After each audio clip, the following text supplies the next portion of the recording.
Hey guys, so I'm going to show you how to do front brake pads on 2004 Dodge Neon. So the first thing you want to do is take the two bolts off that hold the caliper to the bracket. So here's the first one, here's the second one.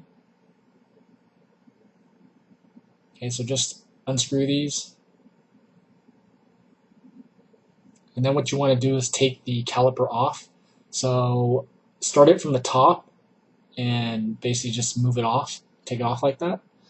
And what I do is I use this big cylinder block, big cement block, and I basically put the caliper on there so it doesn't pull out the brake line because that can cause leaks, things like that. Okay, and then just take your rotor off. If you're having issues taking the rotor off, you can bang it with a hammer, and it should be easier to come off. And then go ahead and get your new rotor and spray brake clean on both sides to get the basically it's like a polish that they use to keep it from rusting from the factory. Okay, so then go ahead and put the new rotor on, take your old brake pads off. I kind of try to bend the pieces out first to try and make it easier to get the brake pad off. You have a friend, it's easier, just have him pry at one, and then you can get it off really easily. Take the second one off, so just pull it straight out.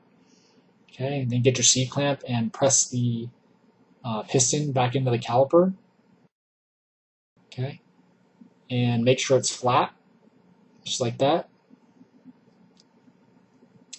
Alright, and then basically reverse order. So take the new brake pad and put it into the caliper, and that's the hole there. Take the other brake pad and put it over the other side of the caliper. Slide it straight down.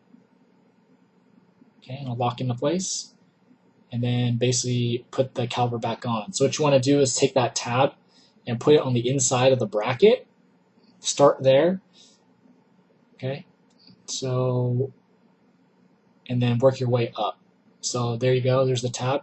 Make sure the outside of the brake pads are on the outside there. Okay, and then what you want to do is take that, there's a bearing in there. You want to pull it back and get that over the brake bracket bolt and then work the bracket. Okay, and then same thing with the top. So pull the thread back, okay, slide it over the brake bracket bolt and then work the bolt. Okay, once you do that, then all you need to do is just screw the two bolts back in, and that's it. So I hope this helped you.